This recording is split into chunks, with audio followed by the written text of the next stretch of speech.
అసలు వీళ్ళందరికీ సిగ్గుందా అని అడుగుతున్నాను నేను. జూనియర్ ఎన్టీఆర్ ని లంజా కొడక, బుడ్డ పకీరు ఇవన్నీ తిట్టి దాదాపు ఇన్ని రోజులు అయిపోతుంది, నెల దాటిపోతుంది. ఎవ్వరికి కూడా ఇంత సిగ్గు లేదు. ఇండస్ట్రీ నుండి కానీ, ఇండస్ట్రీకి సంబంధించిన వాళ్ళు పొలిటికల్ గా డీసీఎంలు అని చెప్పుకుంటూ ఉన్న వాళ్ళు కూడా ఉన్నారు. కొంచెమన్నా సిగ్గు దేవుడు మీకు ఏమన్నా కొంచెం పెట్టుంటే వాని చేత ఒక కనీసం ఒక క్షమాపణ చెప్పగలిగినరా మీరు?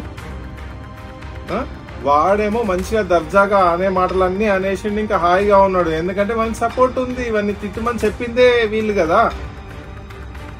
సిగ్గులేని మాటలు, సిగ్గులేని జన్మలు.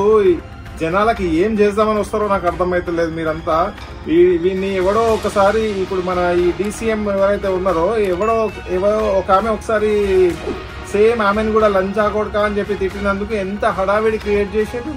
ఇండస్ట్రీ మొత్తం కూడా కంప్లీట్ గా హడావిడి క్రియేట్ చేసేసి ఇక ఆమెను మొత్తం ఈ రాష్ట్రంలోనే లేకుండా వెళ్ళిపోయేటట్టు చేసారు. అట్లాంటిది ఇప్పుడు ఈయన అని కూడా ఇన్ని రోజులు అవుతుంది కానీ ఒక్కడు కూడా నోరు తెరుస్తలేడు, ఒక్కడు కూడా మాట్లాడతలేడు. ఇక అసలు ఇంత కూడా సిగ్గు అనిపిస్తలేదా ఇండస్ట్రీలో ఎవరికి కూడా? జూనియర్ ఎన్టీఆర్ అంటే అసలు ఏమన్నా పడతాడు, అసలు వానికి ఏం చేత కాదు అని చెప్పేసి మీ ఆలోచన.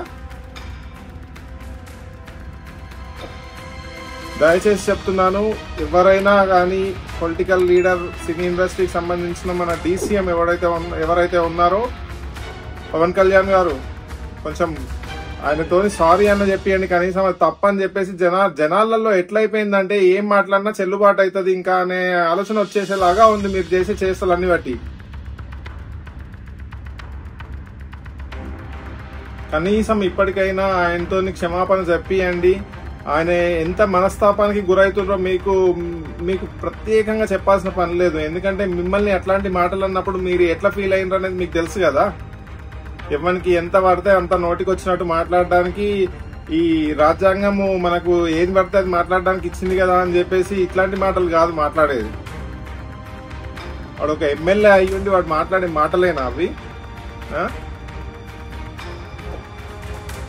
మీ సపోర్ట్ ఖచ్చితంగా ఉంది. చంద్రబాబు నాయుడు, బాలకృష్ణ, లోకేష్ వీళ్ళు ముగ్గురు వల్లనే వీడు ఇన్ని మాటలు అనడానికి ధైర్యం చేసిండు. అంత ధైర్యంగా ఇప్పుడు ఉన్నాడు కూడా. మళ్ళా కనీసం క్షమాపణ ఇట్లాంటి ఏదో మాట వరుసకి ఇట్లా గాలికి ఊదినట్టుగా చెప్పడం కాదు, పబ్లిక్ గా చెప్పాలి.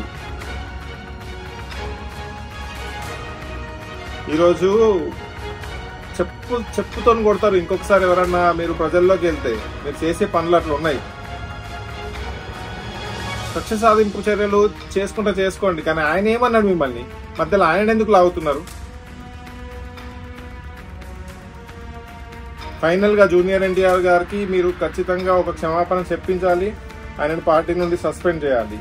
ఇదే మీరు ఫైనల్ గా చేయగలిగేది. మీరు పవన్ కళ్యాణ్ గారు చంద్రబాబు నాయుడుతో చేయించగలిగే పని ఇది చేయాలనుకుంటే. డబ్బులు సంపాదించుకోవడానికి టైం సరిపోతలేనట్టున్నది.